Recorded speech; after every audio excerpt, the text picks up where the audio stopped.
Carta de São Inácio de Antioquia aos Magnésios.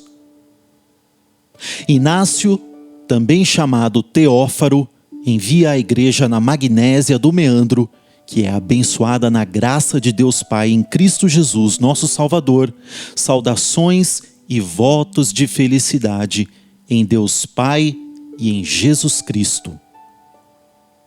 1. Tomando conhecimento de vossa caridade bem ordenada segundo Deus, decidi-me, alegre, avançar-vos uma palavra na fé de Jesus Cristo.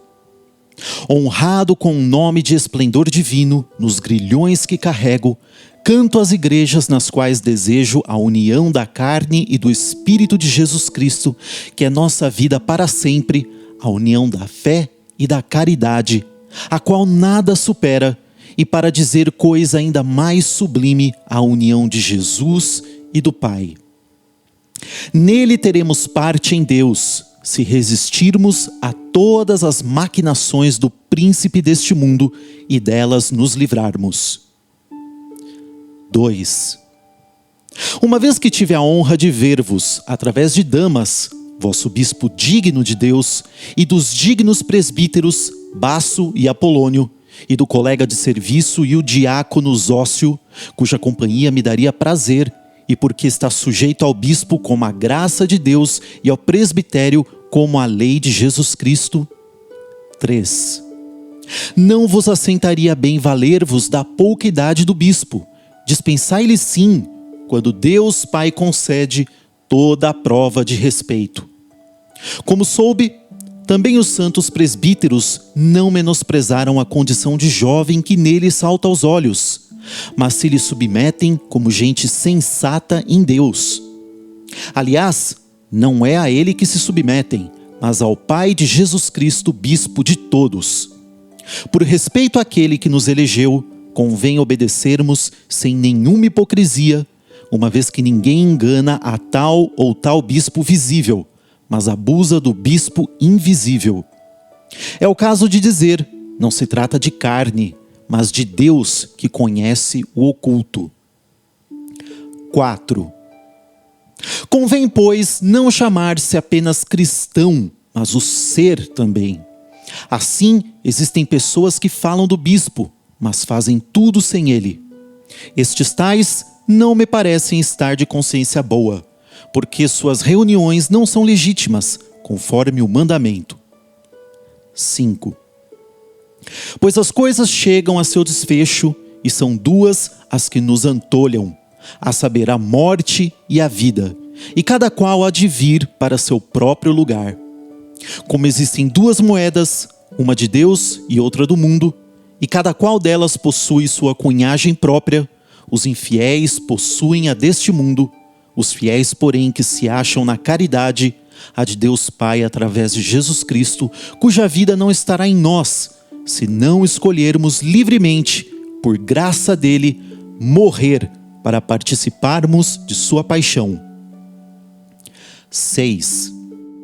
Uma vez, pois, que nas pessoas acima mencionadas cheguei a ver e a amar pela fé toda a comunidade, exorto: esforçai-vos por fazer tudo na harmonia de Deus, sob a presidência do bispo em lugar de Deus e dos presbíteros em lugar do colégio dos apóstolos e dos diáconos, particularmente queridos, encarregados do serviço de Jesus Cristo, o qual antes dos séculos estava com o Pai e nos últimos tempos se manifestou.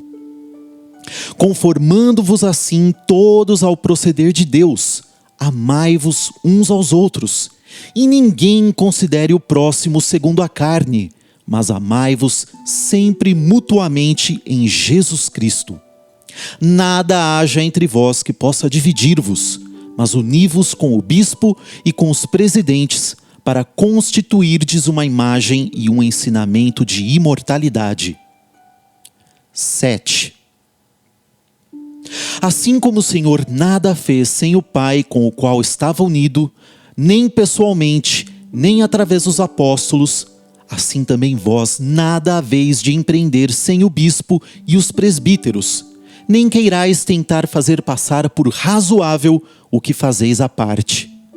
Cuidai mesmo de haver em comum uma só oração, uma só súplica, uma só mente, uma esperança, na caridade, na alegria imperturbável.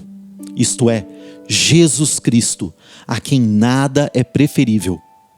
Acorrei todos ao único templo de Deus, ao único altar do sacrifício, a um só Jesus Cristo, que saiu de um só Pai, permaneceu num só e a ele voltou.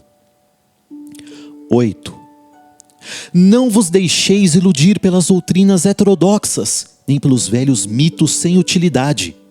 Pois se ainda agora vivemos conforme o judaísmo, confessamos não ter recebido a graça.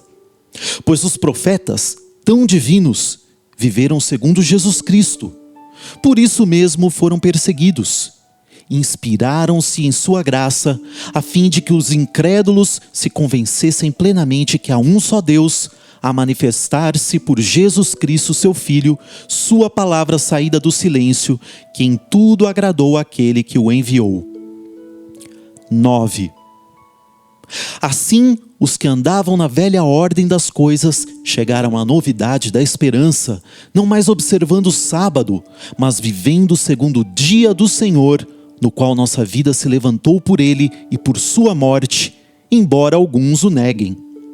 Mas é por esse mistério que recebemos a fé e por ele é que perseveramos, para sermos de fato discípulos de Jesus Cristo, nosso único Mestre. Como, pois, poderemos viver sem ele, a quem mesmo os profetas, discípulos pelo Espírito, esperavam como seu Mestre?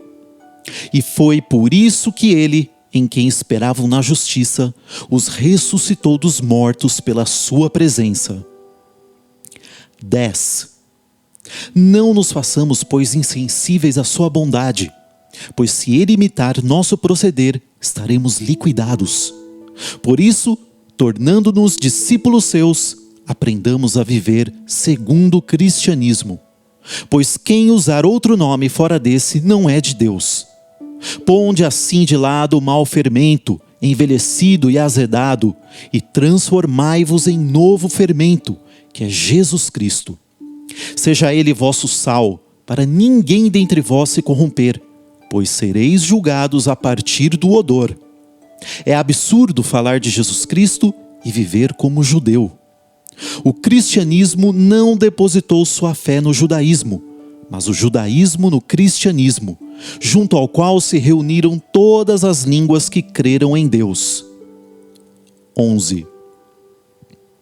Tudo isso, meus amados, vos comunico não porque tivesse sabido que alguns dentre vós assim procedem, mas sendo menor dentre vós, desejo ver-vos alertados, para não vos deixardes prender pelos anzóis da vaidade, mas para vos convencerdes plenamente do nascimento, da paixão e da ressurreição que se deu sob Pôncio Pilatos.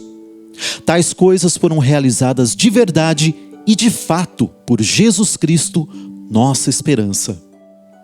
E não aconteça a alguém de vós afastar-se dela. 12. Gostaria de alegrar-me convosco em tudo, caso o mereça. Pois mesmo se estou preso, nada sou em comparação com qualquer um de vós que estáis soltos. Sei que não vos encheis de orgulho, pois tendes Jesus Cristo em vós.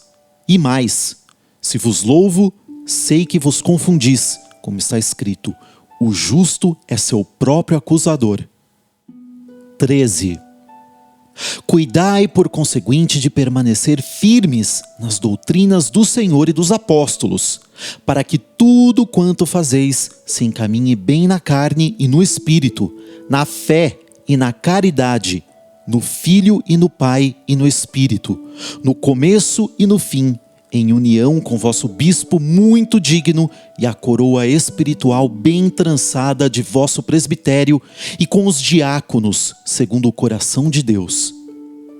Sede sujeitos ao bispo e uns aos outros, como Jesus Cristo está sujeito ao Pai, segundo a carne, e os apóstolos a Cristo e ao Pai e ao Espírito, para que a união se faça tanto no corpo quanto no Espírito. 14. Como sei que estáis repletos de Deus exortei-vos brevemente. Lembrai-vos de mim nas vossas orações, para que chegue a Deus, como também da igreja da Síria, da qual não mereço trazer o nome. De fato, preciso estar unido convosco na oração e na caridade em Deus, para que a igreja na Síria mereça receber o orvalho através de vossa igreja. 15. De Esmirna, donde vos escrevo, saúdam-vos os efésios, que como vós se fizeram presentes para a glória de Deus. Animaram-me em tudo, juntamente com Policarpo, bispo dos esmirnenses. Também as demais igrejas vos saúdam na honra de Jesus Cristo. Passar bem na concórdia de Deus, possuidores que sois do Espírito indiviso que é Jesus Cristo.